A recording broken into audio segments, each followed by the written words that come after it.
ये जो दुनिया को देखते हैं ना, ये दुनिया का अधिष्ठान क्या है, उधर हमको ध्यान करना है। और जब तक कि ये अधिष्ठान की तरफ ध्यान नहीं जाएगा, तब तक कि हम दुखी रहेंगे। अब और आगे चले। नॉर्मली हम अपने दुख को लेकर के बड़ा उसका अम, महत्व का विषय बना लेते हैं। थोड़ा चिंतन करो, कौन दुखी है? We know what we are, we do not know who we are. कितना फर्क है? मैं क्या हूं ये मैं जानता हूं, लेकिन मैं कौन हूं ये नहीं जानता।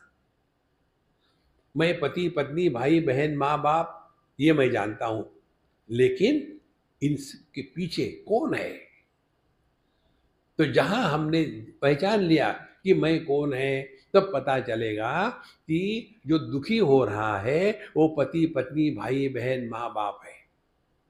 आदमी कभी दुखी नहीं होता, देखो। और हमको फिर दुनिया में रहना है तो भिन्न भिन्न प्रकार के रोल प्ले करने पड़ते हैं। तो अपना जो रोल है बढ़िया से बढ़िया करो, रोल खत्म हो गया कपड़े उतार के रख दो, आदमी बन जाओ। लेकिन हम उस रोल का बोझा इतना ढोते हैं कि जिंदगी भर अपने आप को कोसते रहेंगे। इसको कहते हैं अभिमान। मुझे अभिमान ने प्रश्न पूछा था, स्वामी जी अभिमान और स्वाभिमान में क्या फर्क है? अभिमानी व्यक्ति दुखी होता है, अन्य को दुखी करता है। स्वाभिमानी व्यक्ति प्रसन्न होता है, किसी को दुखी नहीं करता। देश के भक्त, भगवान के भक्त स्वाभिमानी होते हैं, पॉलिटिशियंस अभिमानी होते हैं।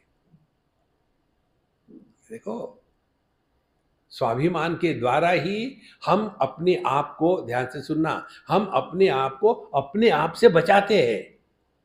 मैं सेवक सचराचर रूप स्वामी भगवंत। यह जो है, यह स्वाभिमान है कि मैं तो भगवान का भक्त हूं। कैसे किसी को बुरे शब्द कह सकता हूं? मैं तो अच्छे घर का रहने वाला हूं, कैसे अपशब्द का प्रयोग कर सकता हूं? देखो, ये स्वाभिमान है। इसीलिए व्यक्ति को स्वाभिमान तब होगा जब हम अपने स्वरूप में रहेंगे तब। इसीलिए छोटे दायरे में फंसना अभिमान है, अनंत में मिल जाना स्वाभिमान है। कितनी सिंपल बात है। और हम जो लोग दुखी होते हैं ना, कोई भी आदमी बड़े चीज के लिए दुखी नहीं होता। हमारे दुखी होने का कारण सुबह चाय नहीं मिली। अरे दरिद्री, दुखी होना है तो स्टैंडर्ड दुखी हो ना। हम में से कोई दुखी हुआ है क्या कि मैं अमेरिका का प्रेसिडेंट नहीं बन सका? कोई नहीं दुखी होता। हमारे दुखी होने का कारण हम जैसे घटिया, वैसे कारण भी घटिया। देखो संतो, इसीलिए यावन्न ज्ञायते ब्रह्म सर्वाधिष्ठानम अद्वयम। जब तक हम ध्यान अपने स्वरूप की तरफ नहीं लेंगे ना, तब तक ये दुनिया सच लगेगी।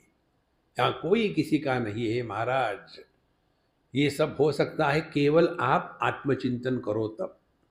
आत्मचिंतन करना माने क्या? अपने अनुभूतियों का विश्लेषण करना। वेदांत शास्त्र में अवस्था त्रय विवेक एक विषय होता है। अवस्था त्रय माने जागृत स्वप्न सुषुप्ति, विवेक, इनका डिस्क्रिमिनेशन करो, विवेक करो, तो पता चलेगा कि सुषुप्ति अवस्था में हम कुछ भी नहीं होते, हम कहीं भी नहीं होते, और हम कैसे भी नहीं होते, कभी भी नहीं होते, लेकिन होते हैं ना। तो वो अपनी असलियत है। जैसे एक आदमी पर पिताजी को चढ़ा दिया तो उस आदमी को पुत्र कहते हैं, उसी आदमी पर पत्नी को चढ़ा दिया तो उसको पति कहते हैं, उसी आदमी पर पुत्र को चढ़ा दिया तो उसको पिता कहते हैं। तो अधिष्ठान क्या है? अधिष्ठान आदमी है। आदमी यदि मर गया तो तीनों भी चले जाएंगे, लेकिन तीनों चले गए तो आदमी को कुछ नहीं होगा। इसमें करना क्या है? केवल समझदारी हो, बाकी कुछ नहीं। इसीलिए यावन्न ज्ञायते ब्रह्म सर्व अधिष्ठानम अद्वयम। तो हमारे जीवन के सभी अनुभूतियों का अधिष्ठान एक ही तत्व है। जब तक उसको हम नहीं जानेंगे, तब तक के हमेशा फ्रस्ट्रेटेड ही रहेंगे। देखो महाराज,